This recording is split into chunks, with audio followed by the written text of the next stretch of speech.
창세기 2장 18절부터 끝절 25절까지 같이 읽으시겠습니다. 합독하시겠습니다. 시작. 여호와 하나님이 가라사대 사람의 독주하는 것이 좋지 못하니 내가 그를 위하여 돕는 배필을 지으리라 하시니라. 여호와 하나님이 흙으로 각종 들짐승과 공중의 각종 새를 지으시고 아담이 어떻게 이름을 짓나 보시려고 그것들을 그에게로 이끌어 이르시니 아담이 각 생물을 일컫는 바가 곧 그 이름이라. 아담이 모든 육축과 공중의 새와 들의 모든 짐승에게 이름을 주니라.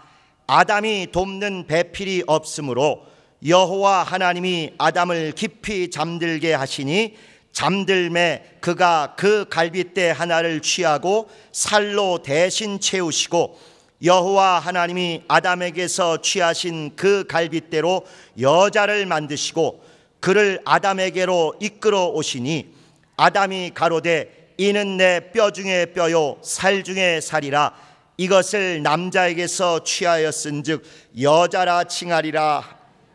이러므로 남자가 부모를 떠나 그 아내와 연합하여 둘이 한 몸을 이룰지로다.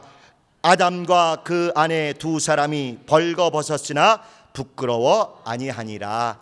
아멘.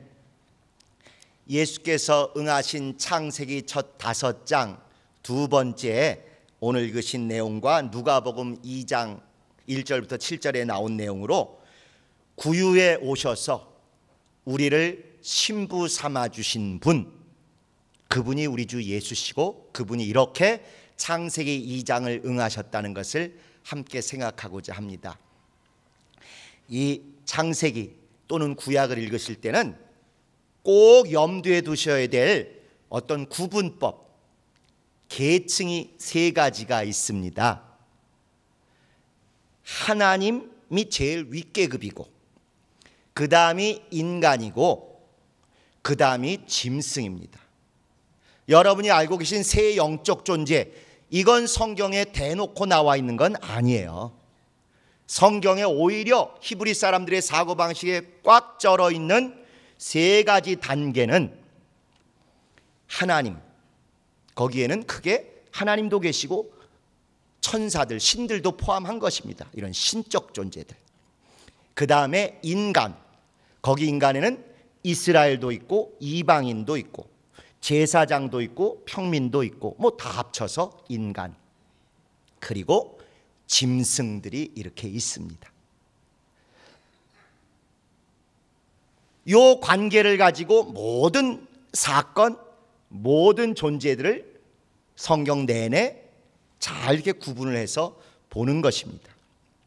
그러다 보니까 하나님이 안 계시더라도 천사가 있으면 천사가 마치 하나님처럼, 여호와 사자가 하나님처럼 이렇게 윗 계단을 차지하고 그 다음에 인간들이 그 다음을 차지하는데, 그 다음에 짐승이 있으면 당연히 짐승이 3번째 단계지만 믿음을 가진 이스라엘과 믿음이 없는 이방인이 있으면 그럴 때 그들의 안경에서는 이방인을 인간으로 안 보고 뭘로 보겠어요? 짐승. 복날이라고 닭을 생각하지 마시고 일반적으로 짐승. 그렇게 보는 것이. 또 하나님이 안 계시고 천사도 없을 때는 제사장이 마치 하나님을 대행하는 그런 위상으로 앞장서고, 그 다음에 백성들이 하나님의 백성인 것처럼 그 앞에서 하나님의 말씀 듣듯 제사장의 말을 듣고, 그 다음에 역시 죄인이거나 하나님을 모르는 이방인들이 있으면 그들이 이렇게 짐승처럼 그렇게 취급을 되는, 꼭 이렇게 3단계로 보는 게 이들의 안경입니다. 그러다 보니까 짐승만 놓고 볼 때도 짐승도 3종류로 보는 거예요. 여러분도 제일 읽기 싫은 책 중에 레위기 있으시죠? 레위기에 뭐 거룩하다, 뭐 깨끗하다, 뭐 많지요. 그들이 볼 때 짐승은 첫 번째 깨끗한 짐승과 더러운 짐승이 있습니다. 양, 깨끗한 짐승, 정한 짐승. 우리가 좋아하는 삼겹살, 원본, 돼지는 더러운 짐승 또는 부정한 짐승. 그런데 요 깨끗한 짐승 중에서 특별히 구별하여 하나님께 드리면 이것을 거룩한 제물 또는 거룩한 짐승 이렇게 얘기하는 거죠. 하나님이 계시고 인간이 계시고 짐승이 있을 때는 3급인데 짐승끼리만 있을 때는 정결한 짐승과 부정한 짐승이 있고, 정결한 짐승에 특별히 하나님께 바쳐진 건 거룩한 짐승, 꼭 이렇게 3단계로 나눠서 본다 하는 것입니다.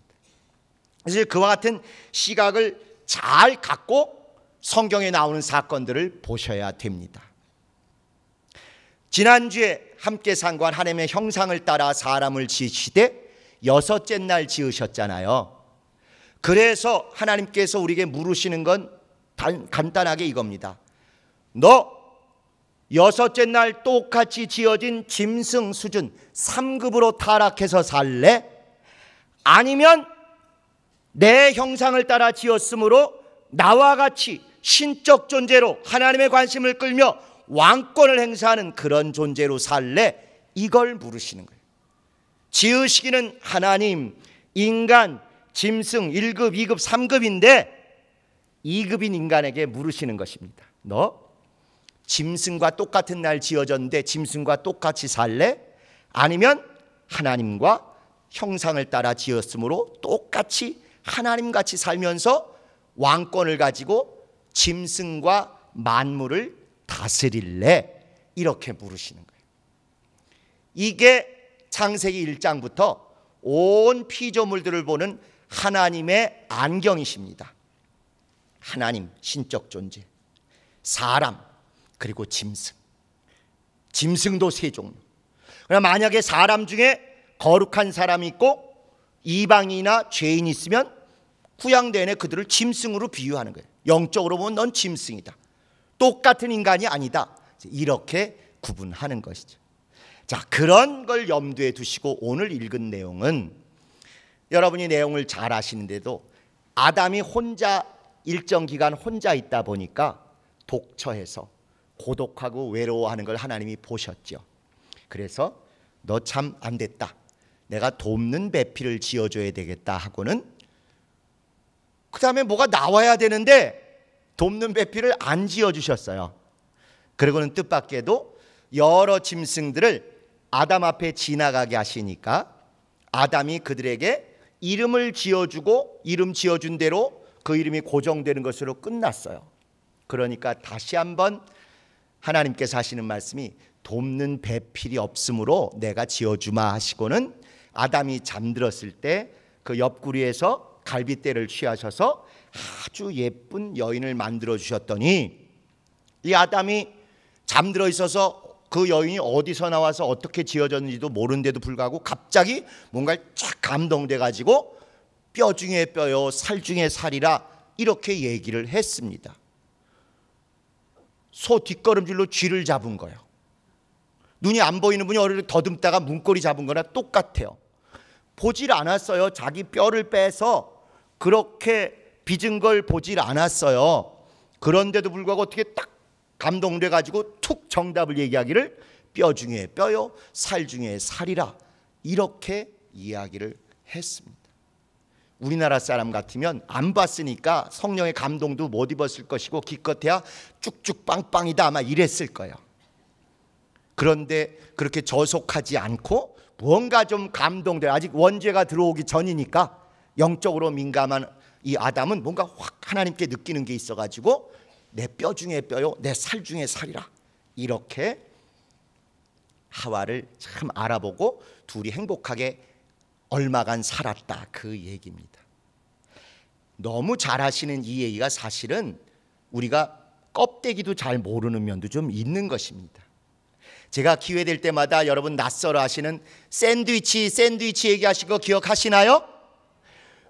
성경의 구약 성경을 쓸 때는 가장 중요한 이야기일수록 꼭 여기서부터 여기까지가 한 이야기다 따옴표를 하듯 또는 꺽쇠를 하듯 꼭 괄호를 치듯 딱 묶어주는 중요 표시가 샌드위치 구조라요. 그래서 앞에 똑 똑같은 말을 한 번 쓰고 일부러 뒤에 또 똑같은 말을 써요. 그래서 여기서부터 여기까지가 한 덩어리니까 요 얘기는 꼭 같이 읽어야 되고, 특별히 그 가운데 낀 소고기가 됐건 돼지고기가 됐건 가운데 있는 거는 둘러싸고 있는 요 두 단어를 맞춰서 그것과 짝을 지어서 읽고 해석해야 된다. 이게 성경을 보는 기본 원리입니다.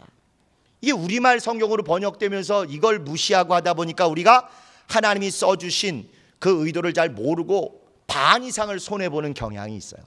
오늘 읽으신 것에도 보면 18절에 이런 표현이 있습니다. 내가 그를 위하여 돕는 배필을 지으리라, 이렇게 말씀하셨잖아요. 그럼 바로 그 다음에 돕는 배필을 짓는 일이 나와야 되는 거예요. 또는 그 사이에 무슨 얘기가 나오든 돕는 배필과 연관을 지어서 보셔야 돼요. 왜? 또 20절에 보시면 아담이 돕는 배필이 없으므로, 그러니까 앞에도 돕는 배필을 지으리라, 뒤에도 돕는 배필이 없으므로, 이렇게 돕는 배필로 시작해서 돕는 배필로 끝났으면 요 이야기가 한 덩어리고, 그 사이에 있는 얘기는 양쪽에 빵껍질이 둘러싸고 있기 때문에 반드시 요 빵껍질과 연관을 지어서 설명을 하고 이해를 해야 된다, 그 표시입니다. 이건 신학교 가고 안 가고하고 전혀 상관없어요. 여러분, 교회당 다니시면, 성경을 상고하기를 원하시는 참 베레아 사람이 되기를 원하시면 누구라도 꼭 기억하시고 이렇게 보셔야 돼요. 그래서 돕는 배필이 없다, 돕는 배필이 없다, 돕는 배필을 지어주겠다, 돕는 배필을 지어주시겠다, 이렇게 했으면 그 안의 이야기는 돕는 배필과 연관해서 보셔야, 그래야 하나님 보라시는 대로 우리가 보게 되는 것입니다. 근데 그 안에 돕는 배필, 여자를 짓거나 누구 좋은 여자하고 선보게 하거나 이런 것이 있을 줄 알았는데 어떤 일이 있어요? 짐승을 지나가게 이렇게 하셨다 하는 것입니다. 그게 무슨 뜻인 거 아니? 외롭고 고독하고 힘들고 하는데 무언가 그 외로움을 달래줄 대상으로 짐승 중에서 만족할까 하고 짐승들을 지나 보낸 거예요. 그런데 이 아담이 수준이 있어가지고 비록 왕권을 가진 사람답게 짐승을 지배하고 다스리라는 창세기 1장의 명령대로 그들을 지배하고 통치한다는 뜻으로 이름은 지어주었어요. 근데 뜻밖에도 그 중에 어떤 것도 내 고독을 달래주고 내 외로움을 달래줄 함께 있을 배필로는 아무것도 취하지 않았다는 것입니다.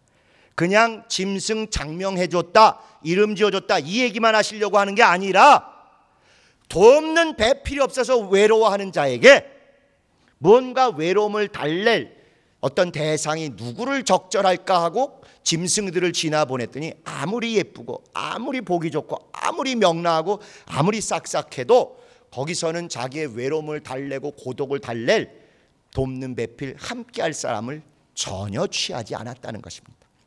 오직 왕권을 행사하는 자답게 이름을 지어서 통치하고 관리하는 것까지는 해도 어느 누구도 자기하고 영원히 같이 할 대상으로 뽑지 않더라는 것입니다. 그런 의미에서 요즘은 이제 반려동물들을 너무 좋아하고 또 심지어 가족은 안 갖고 결혼도 안 하고 혼자 살면서도 반려동물만 있으면 행복하고 훨씬 좋다, 이렇게 사는 사람들이 늘어납니다. 나쁘다고 생각하진 않아요. 우리의 과거가 너무 짐승들을 학대하고 함부로 대한 것은 절대로 성경적인 모습은 아닙니다. 그러나 반려동물은 인간보다 훨씬 낫죠. 실제로 개가 제일 기분 나빠하는 말이 뭔지 아십니까? 개만도 못하다는 말을 제일 기분 나빠한다는 거예요. 인간하고 개하고 어떻게 비교합니까? 개가 훨씬 충성스럽고 훨씬 선하고 훨씬 신실하지 않습니까? 어디 감히 인간을 개하고 비교합니까? 개들이 엄청 싫어한대요, 그 단어를. 그건 우리가 맞는 얘기긴 한데, 그래도 하나님의 형상을 따라 지음받은 인간이 짐승 이하로 못된 짓을 하긴 해도 우리의 영원한 배필, 영원한 가족, 영원한 반려는 짐승에서 취할 것이 아니라 힘들고 어려워도 인간 사이끼리 혼인을 하고 가족을 이루고 자녀를 낳고 이렇게 하라는 뜻이기도 합니다. 그러니까 애완동물 혼자 키우며 살고 나는 결혼 안 하겠다, 이해는 돼요. 충분히 정말 이해는 되지만 그래도 할 수 있으면 결혼하시고 믿음의 가정을 가지시고 출산 육아는 나라에서 또는 하나님이 책임지실 테니까 거기까지는 해주셔야 합니다. 또 애완동물에 너무 많은 물질이나 시간이나 관심을 쏟는 것은 적어도 사람에게 쏟는 것보다는 좀 줄이셔야 합니다. 하나님의 형상을 따라 지음받고 믿음 안에서 또 한 형제 자매 되고 또 전도해야 되고 도와야 될 안타깝고 어려운 사정이 있는 이웃이 있는데 그건 외면하고 너무 애완 반려동물에게만 마음을 쏟는 것도 조금 조절이 필요합니다. 무조건 하지 마시라는 건 아니지만 적어도 성경이 말씀하고 있는 건 하나님의 형상을 따라 지음받은 아담은 외롭고 힘들고 이래서 자기 의무를 따라 짐승들에게 이름을 지어주고 돌보고 관리하긴 하지만 거기서 돕는 배필, 함께할 반려자를 취하진 않았다는 거예요. 그걸 딱 보시고 하나님은 이놈 봐라, 수준 있네. 자기와 동등한, 자기보다 열등한 그런 짐승에서는 배우자를 취하지 않는구나. 이놈 수준 있네 하고는 동등한 동류의 배우자를 만들어줘야 되겠다 하고는 잠들었을 때 그와 똑같은 형상의 똑같은 동등한 옆에서 똑같은 가장 소중한 뼈를 뽑아서 뼈와 살을 채워가지고 이렇게 하와를 만들어 주셨습니다. 그런 정도로 태어난 하와는 돕는 배필이 무엇인지를 보여주는 것이죠. 말 잘 듣고 그냥 나만 쳐다보고 하는 그 착한 강아지들이 있지만 절대로 돕는 배필의 수준이 아니라는 것입니다. 왜? 성경이 말씀하고 있는 영적 위계가, 영적 서열이 하나님, 인간, 짐승 이렇기 때문에 이 아담이 아무리 외롭고 돕는 배필이 없어서 고독하고 이래도 적어도 그 밑에 단계인 짐승 중에는 외로움을 달래고 함께 할 수 있는 배우자 또는 반려, 배필을 취하지 않는다는 걸 하나님이 딱 보셨어요. 제대로 하는구나. 그래서 그와 동급, 동등한 하와를 창조해서 붙여주신 것입니다. 그리고는 둘이 행복하게 잘 살기를 원하셨던 것이죠. 둘이 똑같이 왕이요, 왕의 배필이니까 왕후 같은 그런 영광과 능력을 가지고 만유를 다스리며 살기를 기대하신 것입니다. 예수께서는 이것을 철저히 머릿속에 마음속에 두시고 오셨어요. 아담은 오실 자의 표상이라고 말씀하고 있는 것처럼 아담이 행한 모든 것들은 예수께서 하나도 빠짐없이 좋은 쪽으로 완성하시든 나쁜 쪽의 것을 보완하시든 그대로 다 이루셨습니다. 그래서 예수께서 이 땅에 오실 때, 태어나실 때 가장 첫 번째 염두에 두신 사건이 바로 이 사건이에요. 오늘 두 번째 성구인 누가복음 2장 1절부터 7절에는 여러분이 잘 아시는 예수께서 태어나실 때 사관, 여관에 있을 곳이 없어서 어디 가셨어요? 구유에 또는 외양간에, 마구간에 가셔서 어디에 이렇게 담겨서 태어나셨어요? 말구유에 태어나셨다. 그리고 예수께서 말구유에 오신 이유가 뭐라고요? 그만큼 세상이 비참하고 비천한 것에 오셨다. 이제 이렇게 성락교인들이 다 오랫동안 듣고 배우셨습니다. 거의 1년에 한 번은 최소한 한 번씩 들으셨지요. 전 세계 교회 중에 이 구절을 그렇게 엉터리같이 듣고 외우고 안다고 생각하는 교인들은 어쩌면 성락교인들밖에 없을지도 모릅니다. 그래서 오늘 시간도 부족하기 때문에 미리 읽어오시라고 이렇게 말씀드린 거예요. 우리가 세계 최고 수준인 것 딱 하나가 있는데, 세계 최고 수준으로 성경을 제일 잘한다고 하는 거짓과 교만에 지금까지 살았던 것은 세계 최고입니다. 뻔히 눈앞에 있는 성경 구절도 안 읽고, 읽고도 딴소리를 하고, 읽고도 그것과 다른 얘기를 듣고 전혀 고민하지 않는 특이한 성품을 가진 면에서 우리가 세계 최고일지도 몰라요. 그리고 그것을 제일 앞장서서 한 저희 목회자들의 그 큰 책임의 90% 이상이 있는 것도 사실입니다. 말구유도 아니고 마국간도 아니에요. 아마도 그것은 우리나라가 복음이 미국으로부터 왔기 때문에, 미국 나라는 말이 많고 말구유가 일상에 아주 중요하고 누구나 볼 수 있는 그런 모습이어서 그런 식으로 우리에게 전달이 됐는지도 모르겠습니다. 이스라엘 땅에는 말이 거의 없어요. 너무 귀해요. 그리고 거기도 보시면 그냥 구유에 담겨 있다 그러지 말구유도 아닙니다. 그리고 그게 세상이처럼 비참하고 초라하기에 그것을 보여주시려고 예수께서 거기 오신 것도 전혀 아니에요. 그건 성경을 모르는 사람의 그냥 자기 주관적인 얘기고, 그걸 통해서 이렇게 귀하게 오셨으니까 이분에게 물질 많이 헌금하자, 이 헌금을 위해서 뽑아내는 연결고리일 수도 있습니다. 예수께서 구유에 오신 건 비참하고 초라하고 더럽고 추한 데 오시려고 거기 오신 게 아니에요. 그렇게 오실 거면 제일 좋은 거 뒷간에 오시면 게임 끝납니다. 성경도 가장 초라하고 가장 더럽고 가장 비참하고 가장 천한 것을 이미 변이라고 얘기하고 있지 않습니까? 예수께서 구유에, 마국간 아니고 구유에, 말구유 아니고 구유에 오신 것, 그것은 너무 분명한 창세기 2장을 염두에 두셨기 때문에 그렇게 오신 것입니다. 예수는 당신을 생명의 떡으로 오셨다고 분명히 말씀하셨어요. 생명을 주러 오셨다고 말씀하셨어요.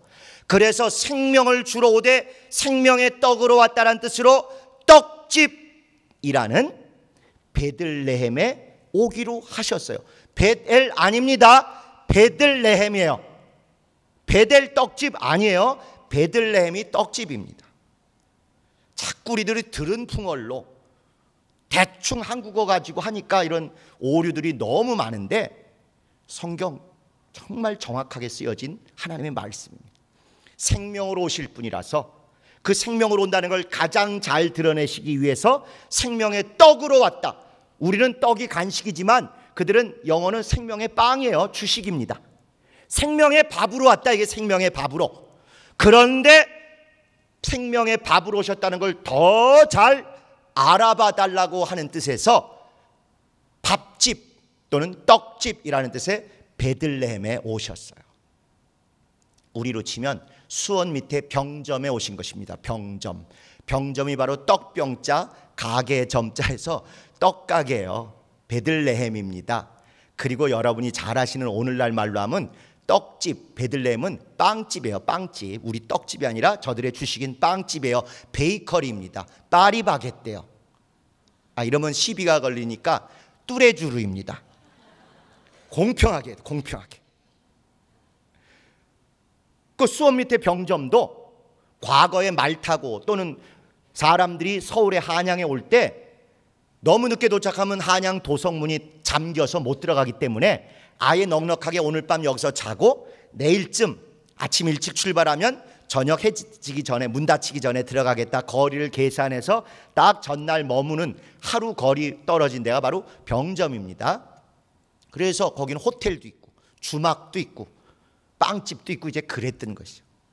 예수 생명으로 오실 분이고 생명의 떡, 생명의 빵, 생명의 밥으로 오실 분이기 때문에 밥집 또는 떡집, 빵집, 그런 이름을 가진 베들레헴에 오셨어요. 그것으로도 강조가 모자랐기 때문에 일부러 빵집, 떡집, 밥집 중에서도 그릇 안에 담겨서 나는 양식으로 왔다라고 보여주시기 위해서 구유에 담겨 오신 것입니다. 그런데 인간들에게 밥으로 오신 것이 아니라 그분이 보실 때 모두 죄를 지어서 지옥 갈 우리 수준은 아까 처음에 말씀드린 성경의 위계질서상 뭐 수준이에요? 짐승 수준이다 이것이죠. 예수는 하나님이시지만 지금 사람으로 오셨어요. 그렇게 사람으로 오셨는데 죄로 가득한 우리들을 볼 때는 똑같은 사람이 아니다. 하나님과 우리 사이는 1급과 2급인 것처럼, 또 만약에 하나님이 인간이 되시면 죄 많은 인간들은 3급으로 내려가서 인간 대 짐승 수준과 같다 하는 것입니다. 이거 꼭 이해가 되셔야 되는데, 이 밤에 하나님과 인간 수준이나 정상적인 인간과 죄인 수준이 같다 하는 것입니다.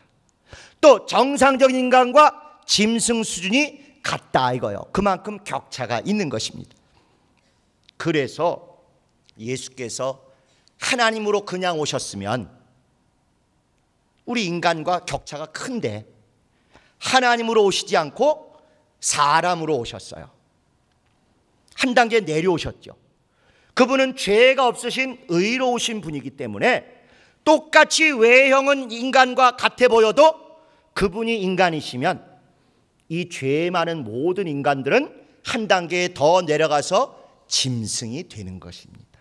그래서 그분이 생명으로 오시고 생명의 떡으로 오시되 생명의 밥으로 오시되 생명의 먹을거리로 오시되 사람이 먹는 먹을거리가 아니라 죄와 악과 타락으로 범벅이 돼서 짐승 수준인 인간들에게 오셨기 때문에 나는 짐승의 먹이로 왔다. 짐승에게 먹이를 주되 풍성히 나 자신을 다 내어주기로 왔다라는 것을 보여주시려고 그래서 짐승 밥그릇 위에 오신 것입니다. 말도 아니고 소도 아니고 양도 아니고 다 포함해서 짐승 밥그릇인 구유에 온 거예요. 구유는 더럽고 비참하고 처참하고 이래서 구유에 오신 게 아니고 짐승 밥그릇이기 때문에 거기 오신 것입니다. 나는 짐승의 먹이 수준으로 왔다 하는 걸 보여주신 거예요. 모든 죄를 범한 인간들, 멸망할 인간들은 짐승에 비교해서는 사람일지 모르지만 말씀이 육신이 되어 오시고 죄가 없으시고 의로우신 온전한 사람이신 주님에 비해서는 사람이 아니고 짐승이라는 것입니다. 그 짐승에 자기 뼈와 살을 다 내주시고 먹이가 되셔서 그 예수의 살과 피를 먹음으로 말미암아 짐승이 죄인이 죄를 해결하고 의인이 돼서 짐승이 인간이 돼서 예수님과 같은 수준이 되기를 원하셨기 때문에 그분이 구유에 오신 거예요. 아담이 독처하는 것이 외롭고 힘들고 돕는 배필이 없어서 외로워하는 걸 보고 짐승 수준을 맞추는가 원하는가 지나가게 했더니 짐승 수준은 거들떠보지 않았죠. 첫 아담의 모든 것을 이루실 마지막 아담 예수께서도 이 땅에 오시되 짐승 수준은 우리하고 직접 관계 맺으실 수 없었기 때문입니다.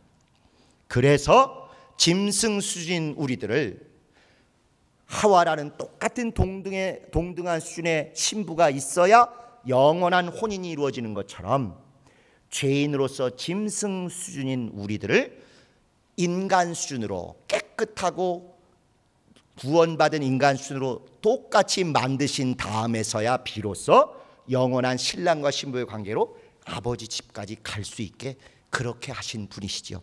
그래서 첫 아담이 잠들었을 때 곧 죽었을 때 그 옆구리에서 꺼내셔서 뼈 중에 뼈 살 중에 살인 여인 하와를 만드신 것처럼 마지막 아담 예수께서 죽으시고 꼭 옆구리에서 물과 피를 쏟으셔서 그 물과 피 곧 뼈와 살을 가지고 신부된 교회를 만드시고 그 물과 피로 거듭나게 하신 결과 짐승이었던 모든 죄인들이 짐승에서 인간 수준으로 죄인에서 의인 수준으로 되어서 신랑과 동등한 수준이 되었기 때문에 영원한 혼인을 할 수 있는, 영원한 후사가 될 수 있는 그런 존재로 바꾸어 주신 것입니다. 예수께서 창을 목에 찔리실 수도 있었어요. 등에 찔리실 수도 있었습니다. 엉덩이에 찔리실 수도 있었어요. 왜? 옆구리에 찔리셔서. 또 우리도 때로는 피도 안 나오고 잘 지혈되는데 왜 그분은 물과 피를 철철철철 쏟으셔야만 됐겠어요? 첫 아담이 자기와 수준 떨어지는 짐승을 배우자로 삼는 것이 아니라 동등하고 똑같은 옆구리에서 뼈를 꺼내서 뼈와 살을 채워서 동등한 가장 소중한 존재로 만드셔서 영원한 부부의 모습을 보여주셨듯이 그분도 오셔서 일부러 꼭 다른 곳 아니라 옆구리를 찔리시고, 아니 얼마든지 지혈의 역사도 있을 수 있는데 일부러라도 조금도 남김없이 물과 피를 다 쏟으셔서 그걸 가지고 죄인을 의인으로 만드시고 짐승 수준의 영적인 멸망 대상인 우리들을 인간다운 인간으로 만드신 다음에 뼈 중에 뼈, 살 중에 살, 영원한 물과 피로 거듭나게 하신 그들과 함께 신랑과 신부를 이루시고 영원한 아버지 집에 가셔서 만유의 후사이신 그분과 동등한 만유의 공동후사로서 모든 만유를 다스리고 관리하고 온전히 이루도록 그렇게 하신 것입니다. 그래서 예수께서는 구유에 오셔서 우리를 신부 삼으시려는 그 창세기 2장의 돕는 배필의 예표를 그대로 이루신 우리의 영원한 신랑이 되시는 거죠. 하나님의 형상을 따라 우리 모두를 차별 없이 지으셨을 뿐만 아니라 짐승 수준으로 살지 않도록 일부러 십자가에 죽으시는 것만으로도 충분하신 분이 옆구리에 창까지 찔리시고 물과 피를 남김없이 다 쏟으셔서 짐승 수준인 우리를 인간 수준으로, 죄인인 우리를 의인으로 만드시기 위해서 그걸 보여주시려고 구유에 오신 것입니다. 나는 짐승의 먹이로 완전히 다 먹히도록 그것을 위해서 왔다.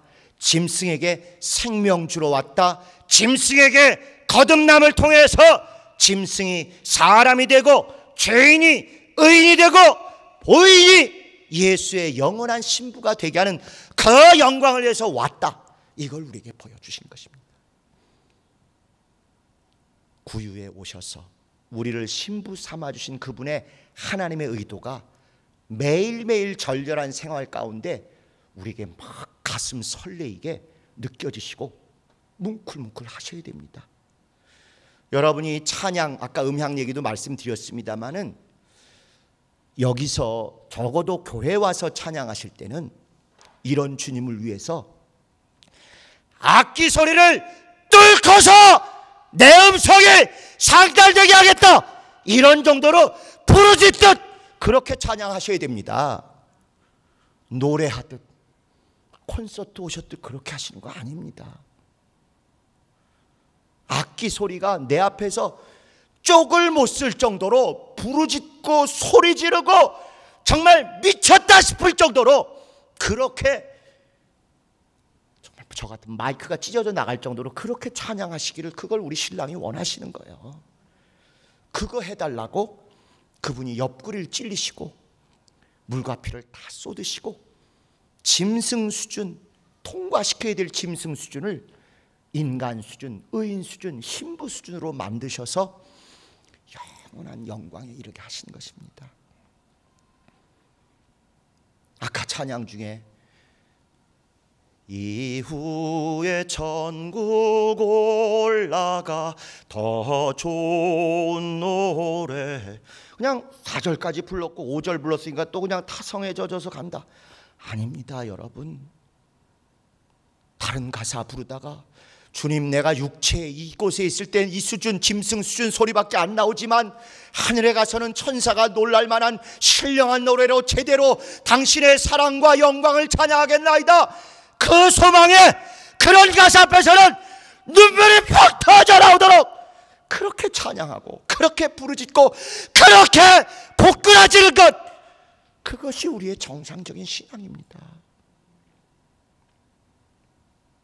이후에 천국 올라가 더 좋은 노래로 그분 앞에 내 믿음을 고백한다고 하는데 여전히 무념무상하게 덤덤하게 노래가 나오고, 모든 설교 들을 때 그렇지 지식으로만 우리에게 담아서 간다면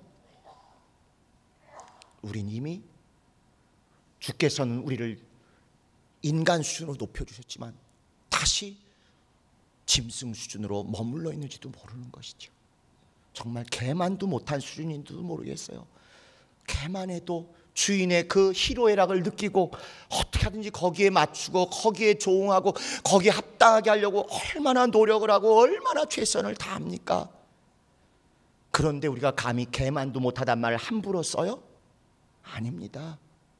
개만도 못했던 우리를 옆구리를 찔리셔서 물과 피를 쏟아주시고 개 수준에서 인간으로, 의인으로, 신부 수준으로 만들어주시고 영원한 영광의 보좌에 같이 앉게 해주신다고 하신 분이 바로 그분입니다. 오늘 저녁 그동안 우리가 소원했던 우리의 신랑 되신 예수, 그동안 우리가 문둥병자처럼 무덤덤하게 대했던 그분, 티눈이 꽉꽉 빼가지고 아무 감각이 없었던 발뒤꿈치가 됐던 우리의 심령이 그분 앞에 통곡과 부르짖음과 정말 옷보다 더 처절하게 심장을 찢는 마음으로 옆구리를 찢어서 물과 피를 쏟아주신 그분 앞에 우리의 심령을 찢어서 진실한 고백과 은혜와 감동을 온전히 그분께 사모하며 우리 모든 속을 다 드러내는데 성관 여러분 되시기를 예수 이름으로 간곡히 부탁을 드립니다. 이 시간에 우리가 우리를 위해서 피 흘려주시고 찢어주시고 짐승을 인간으로, 이 신부로, 의인으로 만들어주신 그분을 사랑하며 진심을 다하여 통곡하며 부르짖으며 기도하시겠습니다.